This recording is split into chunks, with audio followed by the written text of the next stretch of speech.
For our next story tonight, let's turn our attention to the second largest country in Africa, the DRC, the Democratic Republic of Congo. This is a landlocked country in Central Africa. It is rich in minerals and it is no stranger to fighting between armed groups. In fact, more than 100 rebel groups operate in the DRC. In recent weeks, violence has intensified. Now a fresh attack has rattled it. A group linked to the Islamic State has attacked a church, wielding guns and machetes. The rebels killed more than 40 people. They looted nearby shops, they burned down buildings and reportedly took several children hostage. Our next report tells you more. Early on Sunday, more than 100 people were holding a nighttime prayer vigil at a church in Commander.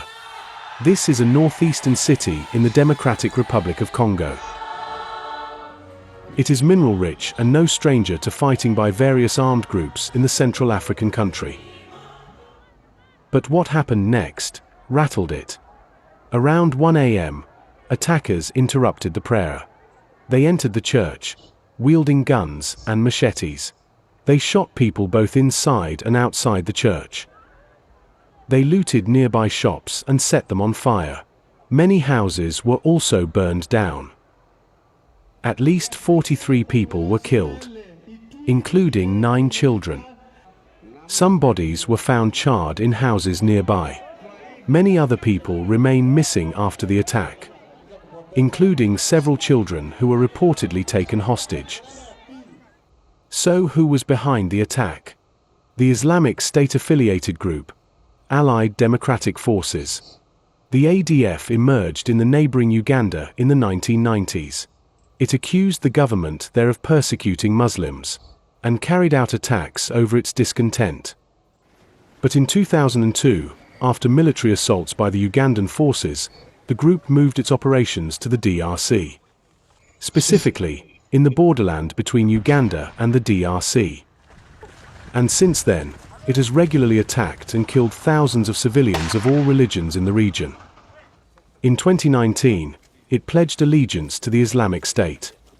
So in 2021, DR Congo invited Ugandan troops into the country. This was to help tackle the ADF and dislodge it from its strongholds, but the attacks have persisted. Earlier this month, ADF killed at least 47 people in the region. The UN called it a bloodbath. The UN peacekeeping mission has condemned the recent attack as well. These targeted attacks against defenseless civilians, particularly in places of worship, are not only appalling but also in violation of all human rights standards and international humanitarian law. Meanwhile, the Congolese army says that the attack is meant to divert attention from their ongoing joint military operation with Uganda. But this resurgence of violence in recent weeks raises a lot of questions about the ongoing efforts in the Democratic Republic of Congo, apart from the counter-terrorism project with Uganda. In recent months, the DRC has negotiated a series of deals, including a peace agreement with Rwanda, brokered by the US, and another deal with the Rwanda-backed militia M23, mediated by Qatar. After all, the DRC is dealing with a complex web of attacks. More than 100 rebel groups operate within the Democratic Republic of Congo. This includes the Allied Democratic Forces, which has been linked to more than 80 civilian deaths in attacks over the past 3 weeks. Also the M23 rebels, who control large areas of the country. So the more peace deals the DRC tries to strike, the more it is struck by rebel groups. And as violence intensifies, the worst seems far from over.